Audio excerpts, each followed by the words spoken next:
Hello and good afternoon. Welcome to our June discussion for How to Heal Our Divides, a book compiled by Brian Elaine and Adam Thomas.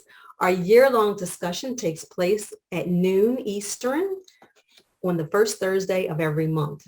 And today our moderator is Reverend Kyle Norman, who will be speaking with Shane Claiborne. I'm Bethanie Baker Henderson, the coordinator for the discussion series, and I hope you've been able to get a copy of the first book. And if you've read this one, we'll be discussing out of chapter 12, but there's also a volume 2. So you can find all the information for both books on the howtohealourdivides.com website. And so we'll have a discussion. If there are any questions, we'll be open to questions.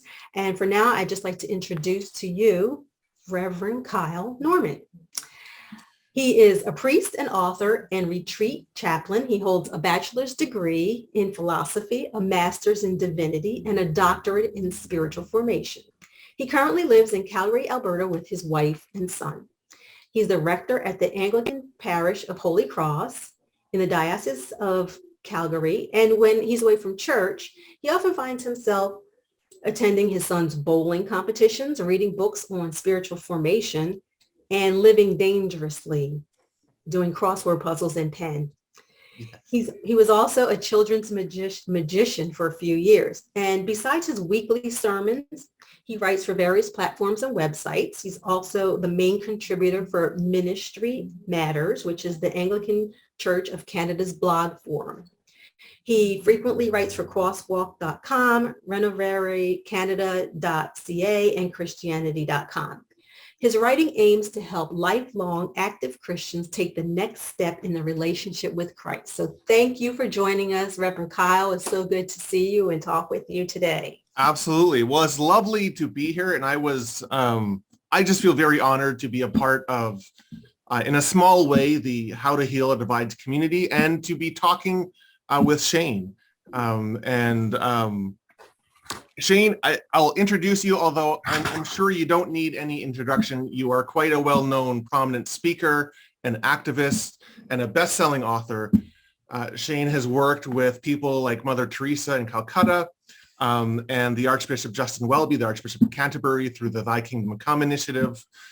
He also founded The Simple Way in Philadelphia and heads up Red Letter Christians, which is a movement of folks who are committed to living as if Jesus actually knew what he was talking about, which is, I think, just a lovely, if you haven't checked out Red Letter Christians, please do so.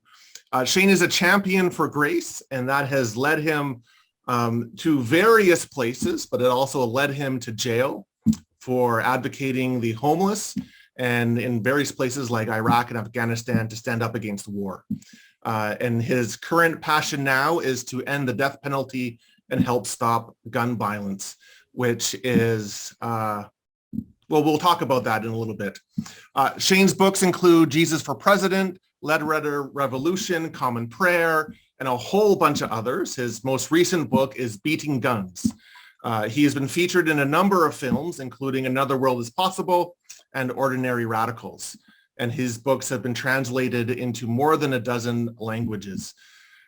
Shane speaks regularly at denominational gatherings, festivals, conferences, and around the globe, and has contributed to How to Heal Our Divides. Shane, I know that you're really, really busy, but thank you for taking the time out of your schedule to speak with us today. Yeah, absolutely. And I usually tell people when they introduce me to set the bar low because I can only go up from there, but you've already failed that one, man. But thanks for those kind words. It's wonderful to be with you. And I love this project, this multi-book project and all the conversations that you're hosting. We sure need some more generous, constructive conversations. Sure. So thanks for inviting me. No, yeah.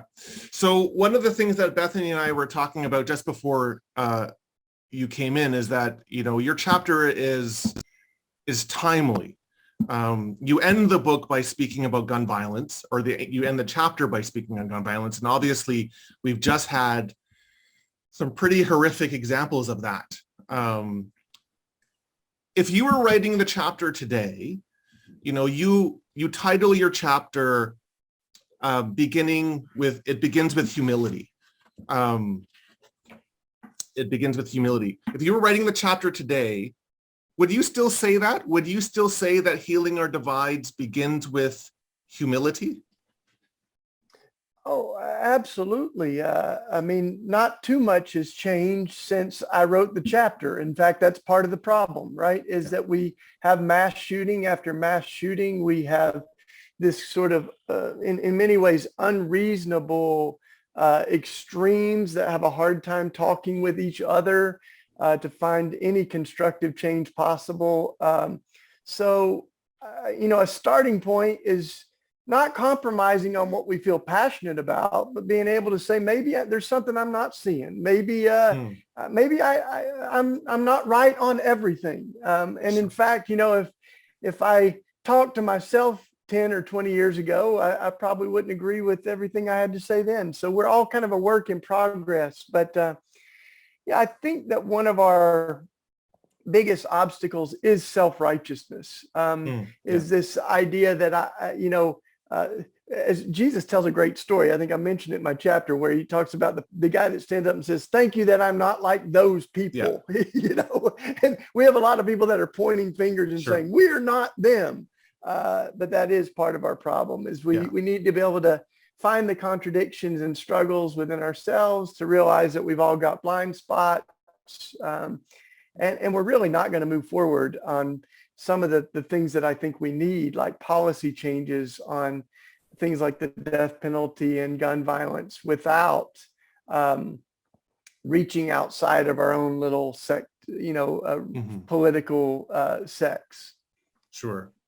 Yeah, even when we preach that parable or that passage, I think sometimes we moralize that passage by saying, well, thank God that we are not like the Pharisee, right? Which kind of undercuts the exact point of what Jesus is trying to say. You mentioned in your beginning, you mentioned somebody who called himself a recovering redneck. And you kind of say that, well, I'm a recovering redneck as well.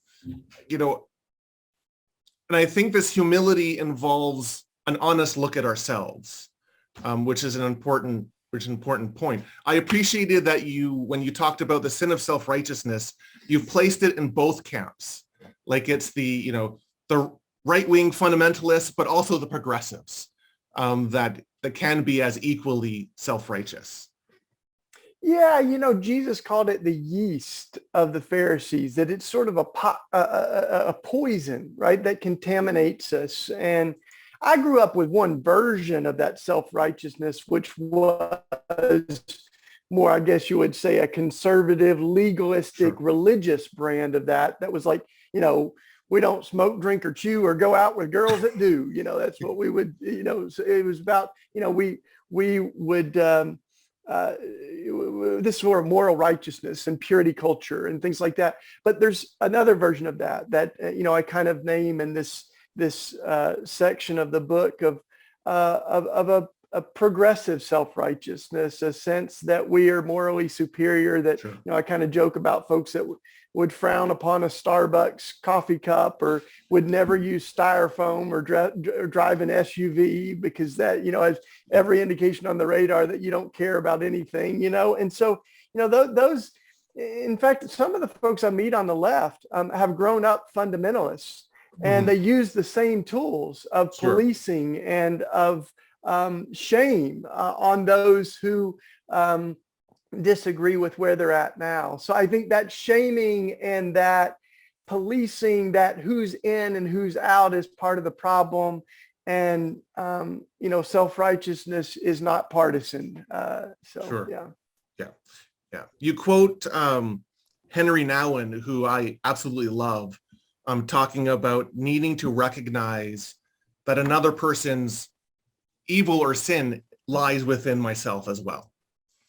Yeah, that I do appreciate Henry Nouwen's work. I've had an honor, been honored to work with his family and his community and the Henry Nouwen Society. And that is one of his core principles, right? Is that if we look hard enough, we can see the hands of the oppressors in our own hands. We can see, the pain of the oppressed in our own face, that there's not this clear us and them. I mean, many people have named that in different ways, but Henry Nouwen does it beautifully. You know, Martin Luther said, inside every one of us, there's a sinner and a saint at war. And so we've got to choose who we're going to be.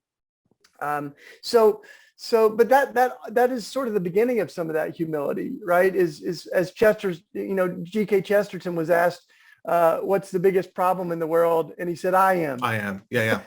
So that's the beginning. I think it's really what Jesus invites us to do when he's saying, get the log out of your own eye before you work on the speck in a neighbor's eye.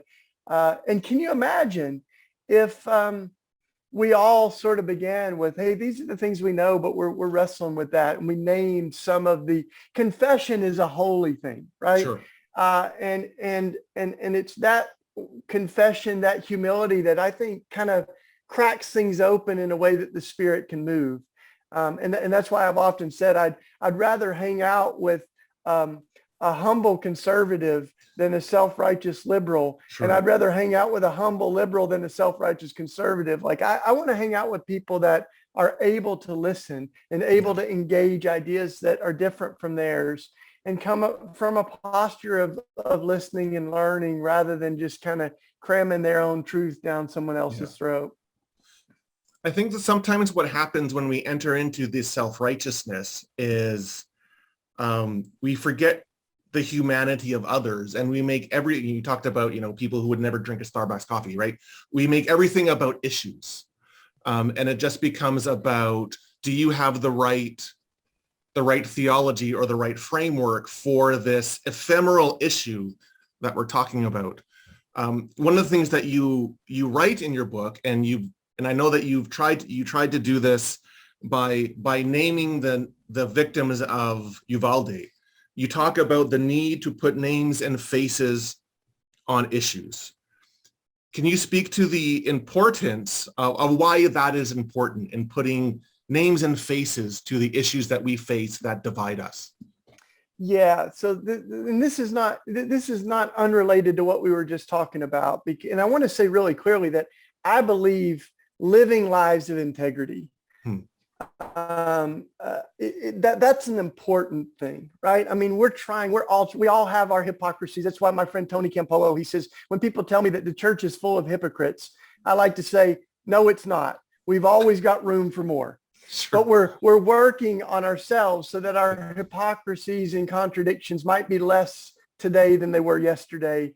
I think that's a good starting point. I mean, I try to make my own clothes. I try to, we have solar power. We've got a composting toilet. We're trying to live, walk lightly on the earth.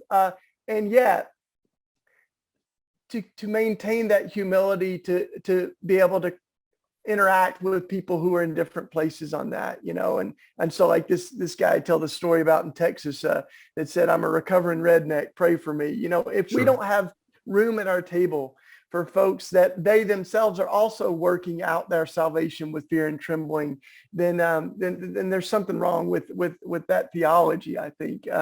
So this is why the names are, is because one of the things that I found is we can have really strong convictions on political and social issues and still not be in direct contact or relationship with the people that are directly impacted by these injustices. Sure. And progressives do that too. Folks can have opinions and bumper stickers and T-shirts about Black Lives Matter, but they don't have black folks at their dinner table. We can talk about immigration and not know the names of immigrants. We can, have a boycott the NRA shirt, but not, be in close proximity to the victims of gun violence. And Mother Teresa named that really well. I mean, she was speaking specifically about economics, but she said, it can be very fashionable to talk about the poor, but not as fashionable to talk to the poor. Sure. And that's where I would say it's not enough just to care about the death penalty. We need to be visiting folks who are incarcerated, folks that are facing execution. So I'm convinced that part of our problem is not a compassion problem, but a proximity problem. And I think a name that my friend Alexia Salvatierra names it really well, that that it's not just a matter of caring, but sometimes a matter of geography and proximity Sure. and relationship. And that's why, in Matthew 25, when Jesus talks about the least of these are all human encounters. When I was in prison, did you visit me? When I was a stranger, did you welcome me in? When I was hungry, did you feed me? That these are human interactions and concrete expressions of love and compassion. Absolutely. And so that's, what we were doing in Texas last week was trying to center the names of those whose lives have been crushed and lost by gun violence. Absolutely. I have that passage, and when I read it, I immediately highlighted the passage where you talk about not the compassion problem, but proximity problem. And so I'll just read it for those who might not have read the passage. We need to put names and faces on issues. The way we do that is by centering the voices of the people who have been impacted by injustice. Sometimes our biggest problem is not a compassion problem, but a proximity problem. I don't know many people who have been argued into thinking differently on matters of justice, but I know many people who have been storied in. And I love that, just that image of being storied into the experience of others. I just recently listened to your podcast or your interview with Karen Pascal for the Henry Nouwen Society. And one of the things that she asked you was, if Henry was alive today, where would he be? And your response was, he would be listening. He would be listening to the stories of people who are hurting or suffering. And in some sense, that is the call for us all. Yeah. Yeah. Yeah. I mean, I think that this is a moment where we need to listen, and especially for those who have been in a majority culture or in the dominant kind of power structures, folks that, we often talk about white privilege. We're used to talking, we're used to stepping up. And I think sometimes, many times, especially right now in America, we need to be folks that are good at listening. As people of color in the streets crying out, we can't breathe. Folks are voicing their pain, their outrage at things that we can change, right? Like the thing about gun violence is that this is not impossible. I mean, most of the world is doing better than we are. I mean, we've sent people to the moon. Like we can figure out how to save lives lost to assault rifles and guns in America. So I think we need to listen right now. And, there's a lot of folks that are quick to posture themselves as we need to be a voice for the voiceless.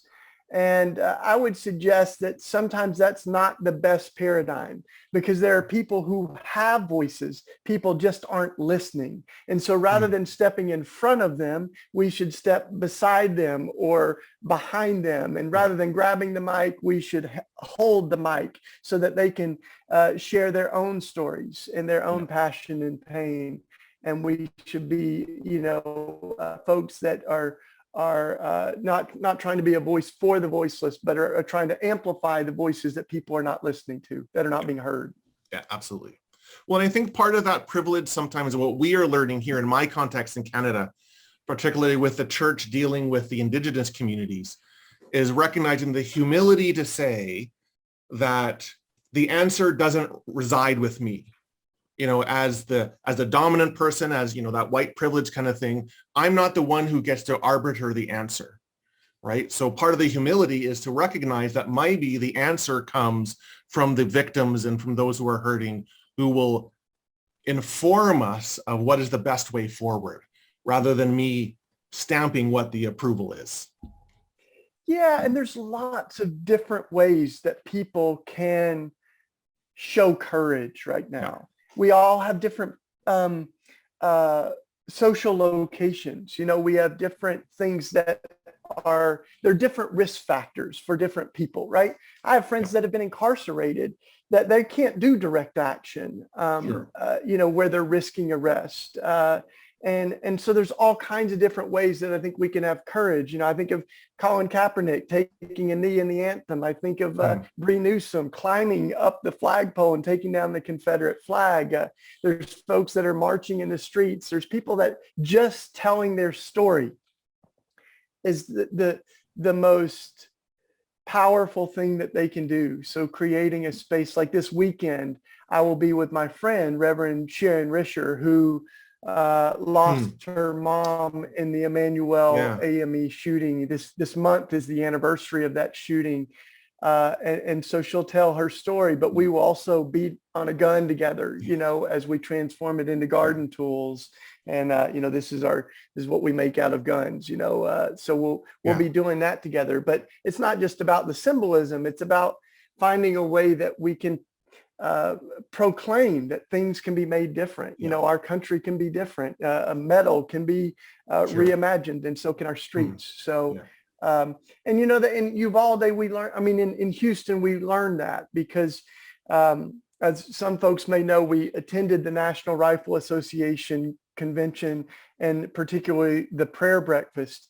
That's not a safe space for everyone. Sure. And I am very comfortable in that space because I grew up with guns. I grew up in the gun culture. And we had tickets and went and we engaged people there.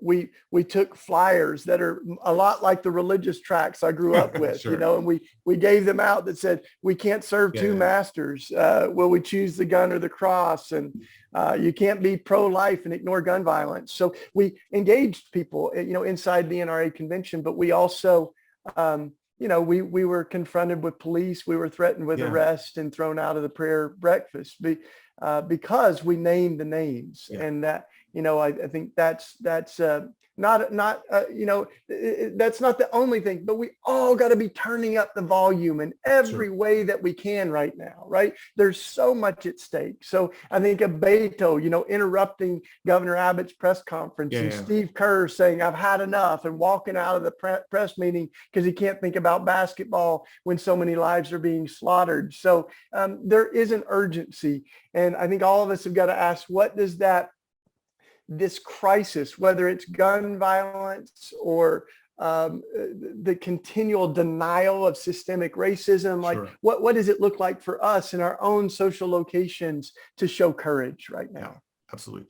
Well, you have that you mentioned in your chapter, you mentioned Reverend Sharon Risher. You talked about her weeping as she's beating this gun.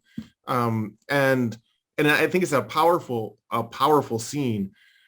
But it also speaks to the power of personal involvement. So how does being personally involved in healing work or in advocacy, how does that transform us?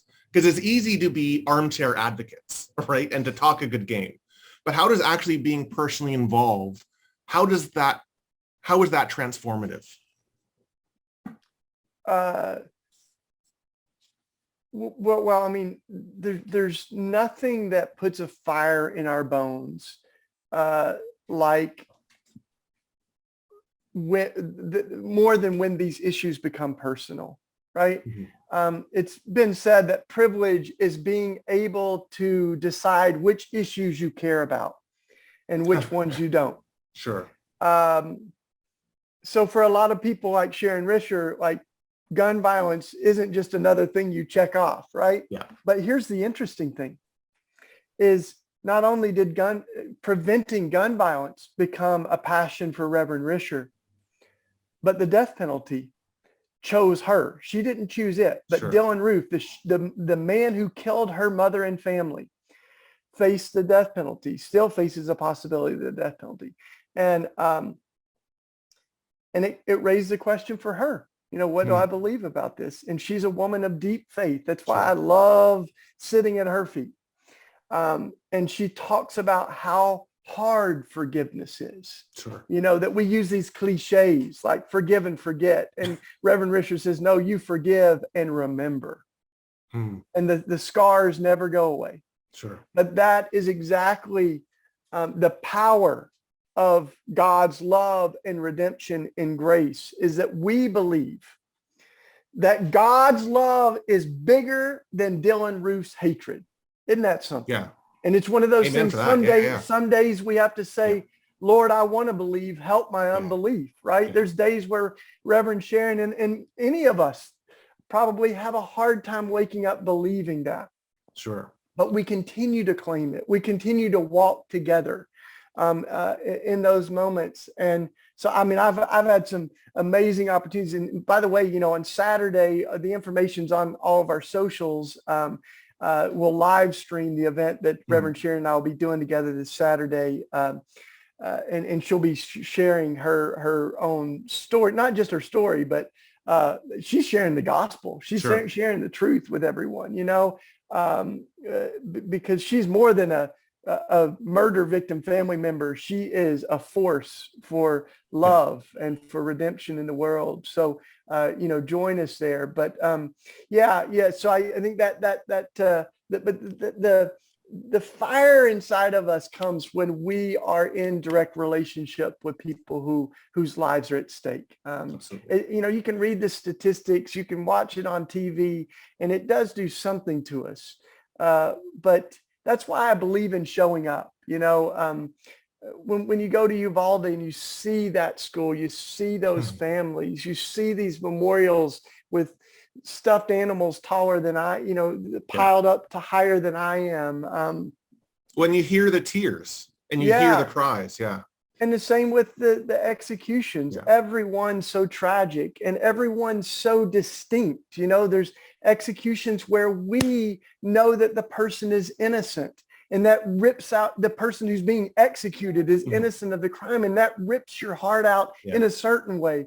And yet there are executions that have happened from someone who I know was guilty, and I've known them for 8 years as they've been working through what they did, known the love and grace of Jesus, have tried to heal the wounds of what they did, and then they are being executed. Sure. And you go, that rips your heart out in a different way, you know? So it's not that this is monolith, but that when we know those names and when we're in relationship, it really does something to us to create that fire in our bones to do something about these issues that have names and faces.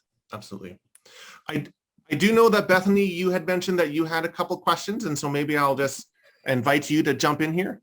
Oh, thank you. Yeah, Shane, I love the visual representation of the gardening tools. Can you talk a little bit about the book and how that came to be, and then how I'm assuming the gardening tools come from the book, and how that whole idea of physically beating the gun into a tool happened? Yeah, well, we've been doing this actually for about 10 years. The book's only a couple years old, but we started turning guns into garden tools, inspired, of course, by the prophetic vision of God's people beating their swords into plows and spears into pruning hooks. And we thought, well, we don't have a lot of swords, but we've got a whole lot of guns. And the first gun we have donated was an AR-15. Actually, it was an AK-47. This assault rifle, military style weapon, was our first gun, and we transformed it into a shovel and a rake. And it was actually more around the war in Iraq and Afghanistan that it was on the 10th anniversary of September 11th. I teamed up with my buddy Ben Cohen from Ben and Jerry's, and we dropped buckets of ice cream, Ben and Jerry's buckets from the sky with helium balloons. And we, kind of gave this vision of a world with more ice cream and less bombs. Sure. And it was beautiful. But then, for 10 years, we've been doing that. And now it's really, there's a lot of different manifestations of violence that we remember, suicides. That's the biggest number of lives lost to guns is by suicide. So we've had a lot of folks that we remember that took their lives with guns, military service members that were in combat that beat on guns, and it's a part of their healing, and then of course many of the victims of gun violence, also victims of police violence. We did an event with Tamir Rice's family in Ohio. And so there's, so many different ways that this impacts people. But this is, what we've been making our we make a bunch of different garden tools, but this is one that I made. And this one's kind of interesting because you can still see the Winchester inscription on it. And now we're making the handles out of the wood stock from the gun. So every part of this is made from a gun. And then I started making crosses because I really believe that the gun and the cross give us two really different versions of power. Right. One says I'm willing to die. The other says I'm willing to kill. So I've been making these for folks. Made one of these for Dr. Bernice King on the anniversary of her dad, Dr. King's murder.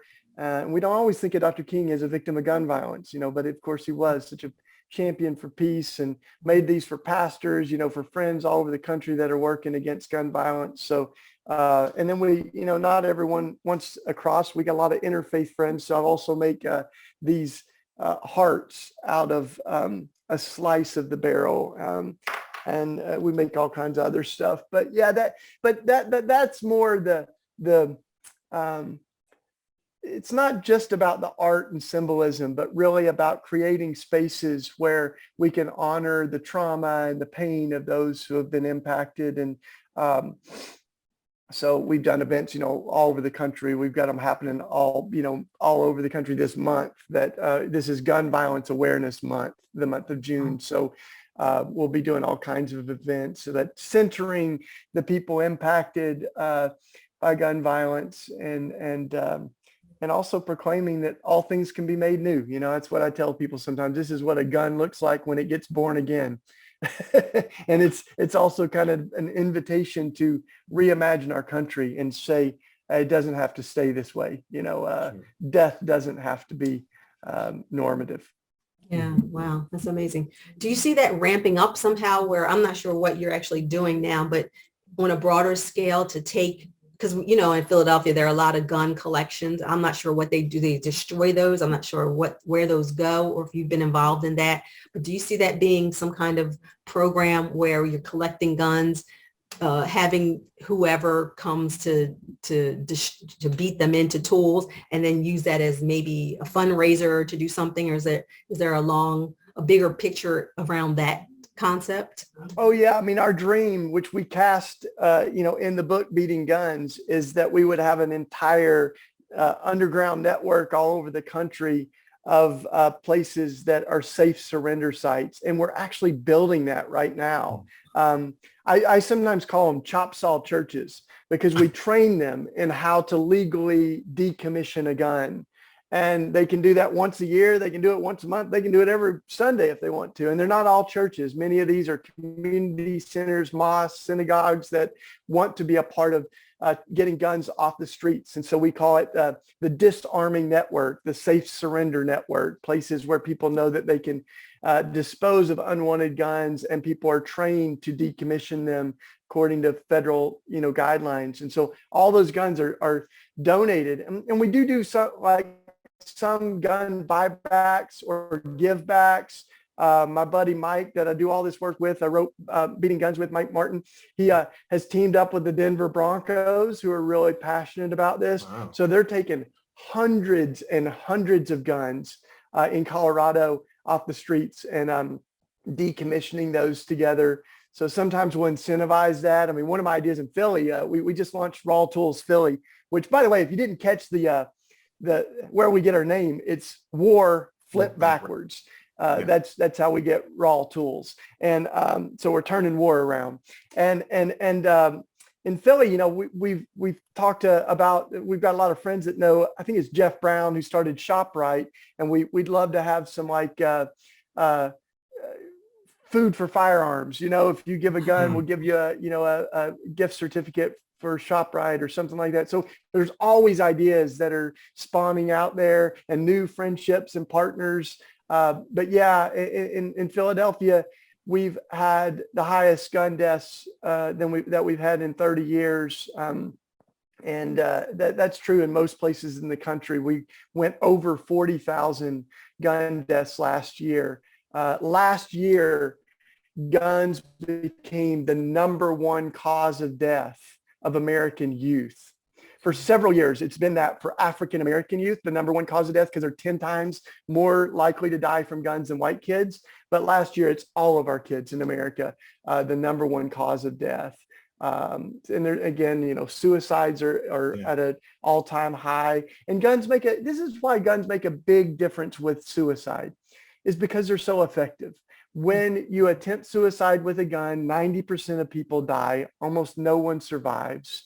But what's interesting is almost every method of attempting to take your own life, 80 to 90% of people survive the first suicide attempt, and they do not, most of them, go on to commit to take their life. They end up getting help or rethinking the crisis they're in or whatever. And that's why thwarting the first suicide attempt is massive. And so that, these are all angles of people that I would say, if you're pro-life, if you're for life, if you believe every person's made in the image of God, we can do a much better job at protecting lives lost to suicide, lost in accidents, and lost in intentional murders, even hate-driven murders, racist murders, like we've seen far too many times. Yeah. I have another question. So Sandy Hook, I thought that was it. We were done. We were moving forward. And then here we are. Do you see this time being the time that we really make progress, or what are your thoughts? Yeah, after Sandy Hook, I think a lot of people thought this is it. People said never again. And yet we've let it happen again and again and again. When we were in Houston at the protests and vigils outside the NRA convention, Beto showed up, and Beto said the right time to act was after Sandy Hook. The right time to act was after Parkland, and the right time to act is right now. So there's not a bad time to do right, but there's way too many lives that have been lost. And this is not, I think, particularly on gun violence, that there are so many signs of hope that change can happen. Up to 80% of gun owners and even NRA members want to see some changes when it comes to gun policies. And depending on what that is, it can be, between 75% and even up to 85% of gun owners. Now, it's 90% of just Americans in general on banning assault rifles, limiting high capacity cartridges, background checks, just some what we call common sense gun reforms, right? We can do better. Yeah. Mm-hmm. Yeah. And I'll say this too, in our book, we talk about, it's not just a policy thing, but we also have technology that can play a role. I mean, you think about cars, airbags, seat belts, all the things we've done to try to save life, and laws are a part of that. I mean, with cars, you have to have, pass a test, get a license. If you abuse it, you lose it, like all that stuff that we don't have with guns. But we also have like fingerprint technology that would make it a lot harder to kill with smart guns, that if a kid finds it in the home, they couldn't use it as easily. If someone steals a gun, it would make it a lot harder to use. So I think we need all of our minds and expertise thinking, what can we do to save lives? We're not going to save every life, but we can surely save some. So I hope that we've had enough. It's just mind-boggling that a handful of stubborn politicians and gun extremists, I like to distinguish between gun owners and gun extremists, can hold us hostage in moving forward. Yeah. Shane, I love how, I love how passionate you are, but I also love how you think largely, you think big, but you also are able to really bring it down to really workable solutions and workable actions. So you, in the chapter, you talk about the Need a Little Love program, where you just collect needles and send it to the representatives. You also talk about gathering at the capital punishment at the executions with 2 roses, one for the victims' families, but also for the families of the person who is about to be executed. Why is it important for you to recognize the totality of the situation and not this versus that type of partisanism. Yeah, so Dr. King, I take a lot of cues from Dr. King, and Martin Luther King said that the church is not meant to be the master of the state or the servant of the state.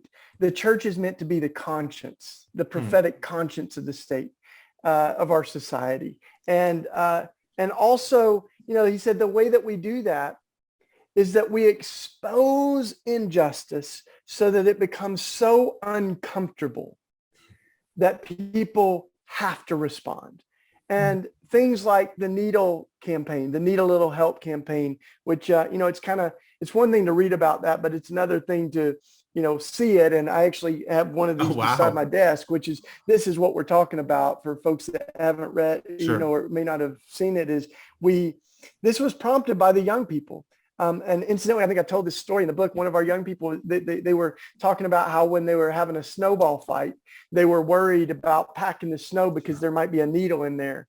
And you're like, that's messed up, right? That's messed up. And it's that when we don't even think about those things unless we're near to it, right? And that's where, we said enough, and we began picking up needles, and these are needles all off of our streets, out of our garden, off of our front step, and we delivered those to our city officials. And they themselves, and we also had people that the kids are the ones that delivered them. The kids are the ones that held the press conference. They're the ones that spoke. And people in recovery that said this is not does not need to be seen as a crime, but as a sickness. We need more resources for recovery, but we also need to address the inequities in our, not every neighborhood has needles in front of their house, right? And so it communicates something to the young people in our zip code that they're less valuable than the kids in Rittenhouse or another area of Philly. So that matters. So, and with everything that we're doing, we're trying to think, how can we stir the heart and conscience? And I think in a lot of our movements, we need imagination, right? We need to think of our protests as liturgy, as prayer, and as art, as public performance too, that we're actually doing something that, like when we do the event at the around the death penalty, carrying the names of the victims of violence, names the fact that being against the death penalty is not to be against justice or to be numb to the pain of those who have experienced violence or lost their loved ones, but it's just to say violence is the problem, not the solution. And the death penalty mirrors the evil rather than actually healing the wounds of evil. So, laying those flowers down, we hold the names of all the people who have been executed, over 1,500 people just in the modern era since the Supreme Court legitimated the death penalty in the 70s. So that's but it names that, and we have the people who speak, are folks that were wrongfully convicted, sentenced to death, people whose moms and dads were victims of the death penalty themselves, and they were executed and what it did to them. Even executioners who had the terrible task of carrying out these executions that now stand against the death penalty. So those are the credible voices, right? Those are the ones who have seen it firsthand. And so we need to stand with them, but we need to find creative ways to move people in their hearts. And not everybody sees a protest sign and changes their hearts. But I think, the same way that stories move us, hearing from people who have been impacted directly begins to move our heart. And sometimes our head follows, our theology and our politics can follow our heart. You mentioned seeing it as prayer. And I know that prayer is one of your big interests. You wrote Common Prayer. And there's, I think, rightful critique of the thoughts and prayers type of mentality or response to gun violence or tragedies of any time. But what is the role of prayer in activism, in responding to the trauma and the hurts and the violence of the world? Yeah, so I think there's kind of an equilibrium here, right? Of there's a lot of times I think what we do is we separate things that were never meant to be separated, right? Like faith and works, or social justice and evangelism, or whatever it is. I think that we end up, it's kind of like our car runs off the left side of the road. You yank the wheel so hard you run off the right side of the road. Sure. And so I believe in prayer. Here's the thing. When I went to Uvalde this week, there are prayers rising up. I mean, I get chill bumps. The people that showed up in Uvalde are Pentecostal, charismatic, evangelical Christians. They're out barbecuing and making sure people feel cared for. They're folks with posters that say, if you need a listening ear or prayer, I'm here. And they're just sitting there. I would say that it pushes the envelope for the progressive community to show up in those spaces and realize that prayer has a role to play, counseling, listening, cooking food, and just showing up. And people we're not already in Uvalde to talk about policy change. Sure. They're still on the ground wailing, right? And so it's not that these things can't go together, because the next day we're protesting at the NRA convention, but there's a sense that prayer can be a place to hide. And I think it's Miroslav Volf that said that it's very hypocritical and offensive to ask God to do what God has given us the power to do, right? So there's literally a part of this that is taking the Lord's name in vain, and not living into the fact that faith without works is dead. If all that we have are tokenistic, kind of sentimental thoughts and prayers, that after every mass shooting, because those prayers are not the only thing that are going to stop bullets. Policy change are going to stop bullets. And we need both. I mean, we were praying in Uvalde. We were weeping in Uvalde. We were praying in the National Prayer Breakfast. We actually went not with the intention of out or protesting, but actually praying. And the irony is that the reason we were threatened with arrest and kicked out of the prayer breakfast was for praying for the victims by name. The National Prayer Breakfast had the national anthem. They had the Pledge of Allegiance, not one single name mention of the victims. And that's where we raised our prayers, and we were asked to leave. So I think it is radical to pray. And I believe in miracles. I believe that God is actively at work in the world. But like I said, I think that my mentors have also told me that prayer needs feet. One of my mentors said, we love that command, good things come to those who wait upon the Lord. And he said, that's true sometimes. And he said, but what's also true sometimes is good things come to those who get off their butts and begin to organize and do things and make stuff happen. So both can be true. Yeah, absolutely. Yeah. I want to hand it back over to Bethany to see if she has other questions. Okay. If anyone has any questions from our audience, we're welcome to hear from you. I have a question though. You did mention children, and I'm wondering, I know now they have a unique opportunity to use social media to protest, and they may be walking out of their schools or organizing online, but are there other organized ways that they can rise up and lead these charges? Or do you know of other groups and organizations, or what's going on with the youth? Yeah, it's great, Bethany. I'm just an hour ago, I was on a call that included some of the students who were Parkland students, right? And one of those was David Hogg, who, famously said after Parkland, we are the kids, you are the adults, you need to do something. And he was in Houston and said, now we are the adults and you didn't do something, so we are, and I think that's a lot of social movements have been sparked by young people. The environmental movement right now, the Black Lives Matter movement, the March for Our Lives, that was started collaboratively, but by a lot of folks, surviving the Parkland shooting. So June 11th. Is the next March for Our Lives, where folks can show up. There's going to be, I think, hundreds of marches all over the country, but also in DC.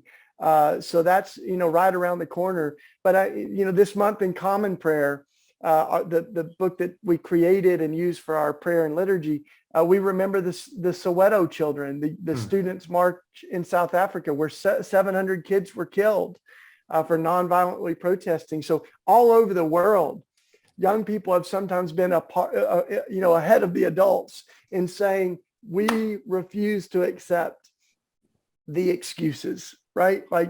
And to defend injustice. And whether it was apartheid or gun violence or the fact that Black Lives Matter, I mean, these movements have been started by young people. And I often look at our own faith story too, as Christians. I mean, Jesus was younger than me when he died. Sure. You know, Dr. King was young when he died. Like, so these movements were, you know, they're full of that youthful fire and energy. So we but make sure, you know, if you haven't, that you're connected to June 11th for the March for Our Lives. I'm sure going to do all that I can to support that. And there's all kinds of other things that young people are organizing all over the country too. Yeah. Great. Thank you so much for that hopeful ending. We're looking forward to more happening with our youth. And thank you, Kyle. Thank you, Shane, for your time today. Thank you for those who tuned in. We really appreciate, excuse me, all that you're doing out there to change things and turn things around. Also, we appreciate Shane and your contribution to the chapter. And hopefully people will be able to get the books and read that again, How to Heal Our Divides. Come back and join us again next month in July on the 7th at noon. We'll be speaking with Reverend Rodney S. Sadler and also Reverend Adam Thomas. So many thanks to everyone here. I really appreciate your time, and we'll see you next time. Wonderful. Awesome. Yeah. See y'all. All right. God bless you all. All right. Take care.